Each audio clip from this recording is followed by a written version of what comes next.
Welcome back to another 22 pistol review. Thanks for watching the Mark I retro review. This time not so retro, the Ruger SR22. I bought this 8 or 9 months ago. Out of the box, was a blast to shoot, and then ugly things started happening, but we'll get into that in a minute. So what's this pistol about? I'm not going to do the traditional review and say the Ruger SR22 10-shot magazine. You can look up all that stuff yourself. You know I do.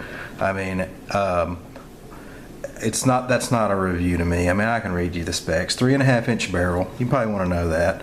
Adjustable sights, the good stuff. These are interchangeable. This bottom half here, I'm not going to take it off. Ruger says it's real easy. In my opinion, it's not. It might be at this point. Yeah, I'm not going to pull on it. It's painful to work with, but it's not horrible. But I'm not going to take it off. Double action, single action. Again, 10-round magazine. Ruger includes the base plate that gives you the little pinky extension. I don't have huge hands, so I don't need that, and it's something else to get hooked on something for me. So they're fine. They're fine like that. A little more smooth and snag free, if you will. Standard stuff, guys. The safety is also a decocker. Magazine disconnect turns the trigger all flippity floppity like that. Not a fan of that, but we'll get to the likes and dislikes later. I'm rolling in footage of some shooting with this so you guys can see. Fixed barrel on these, if you're not familiar with that. You take the slide off and the barrel is actually screwed on. Yeah, it's going to be impossible to see on camera, but there's a, can we get it? Right there is how that's attached. I hope that shows up and is in focus, at least a little bit. A little Allen screw in there that holds the barrel in. Got a rail on here. This is a polymer gun, aluminum slide, and that's about all the specs I know. Shoots 22 long rifle.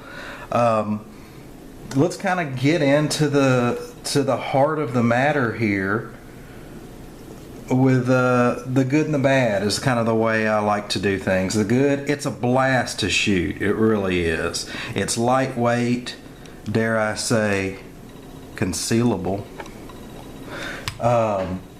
It's accurate, adjustable sights if you want to adjust those. I did. Mine were jacked way up out of the box. I'm not sure what that was about, but the controls are easy. Magazine release, ambidextrous safety. Mag release is also ambidextrous. Excuse my pronunciation. I am from the South.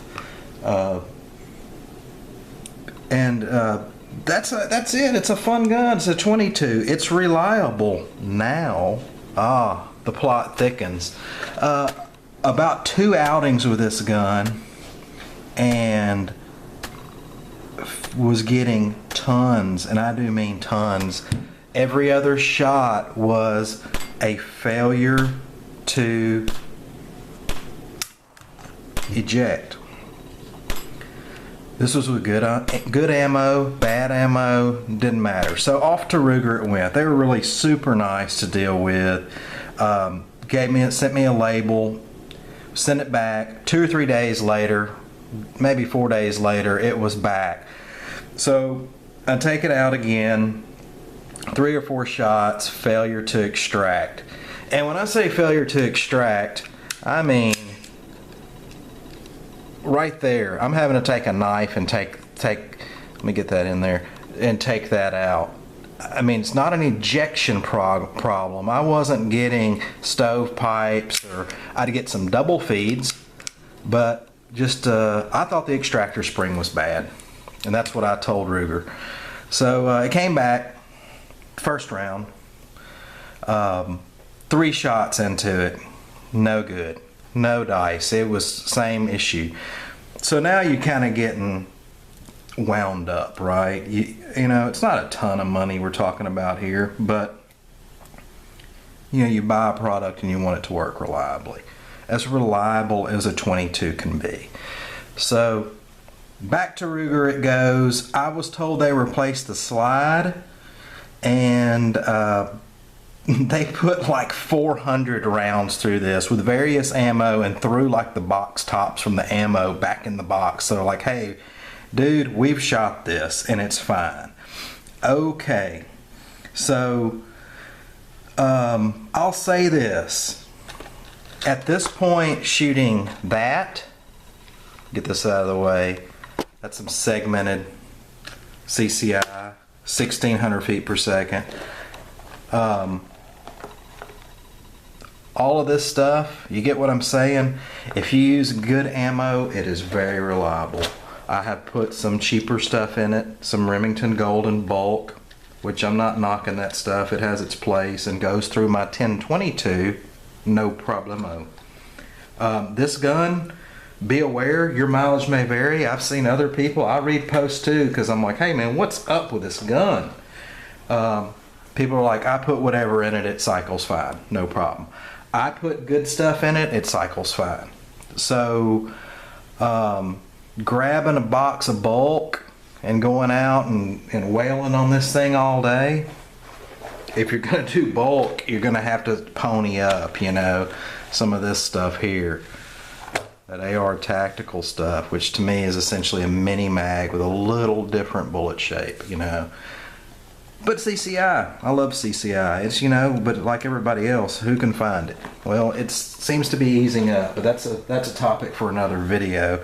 So that being said, this gun with good ammo now is as reliable as rimfire can be.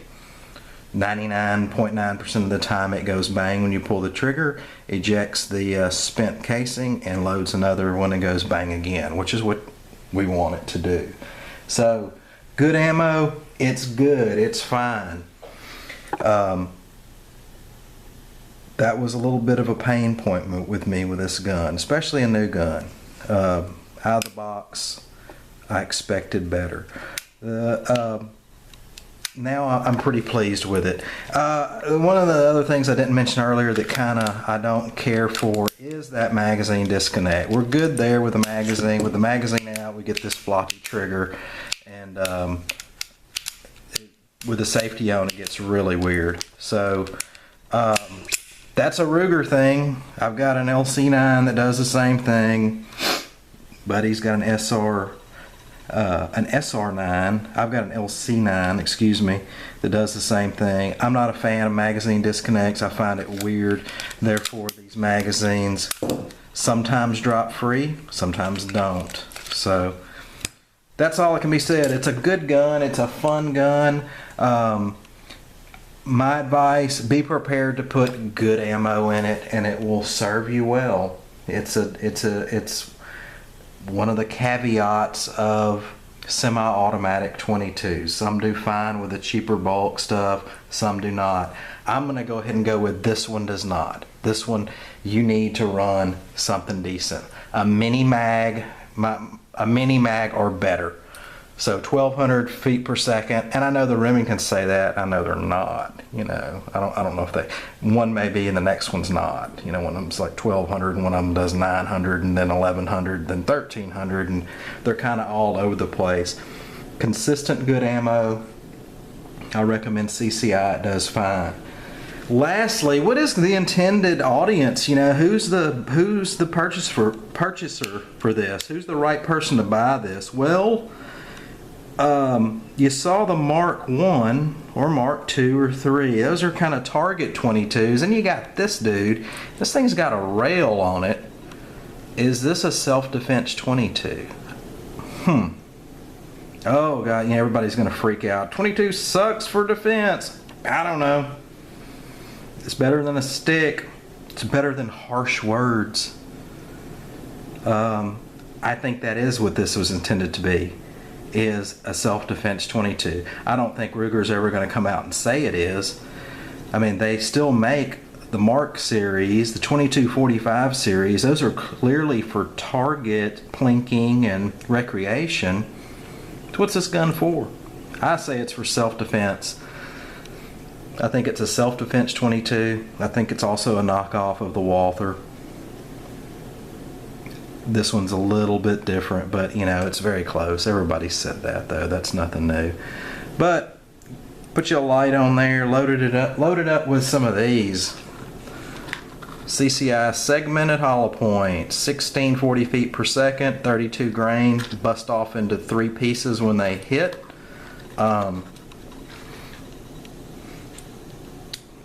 You know, maybe. Not my first choice, not my last choice either. You know, better than a slingshot, a yo-yo, or, you know, anything like that.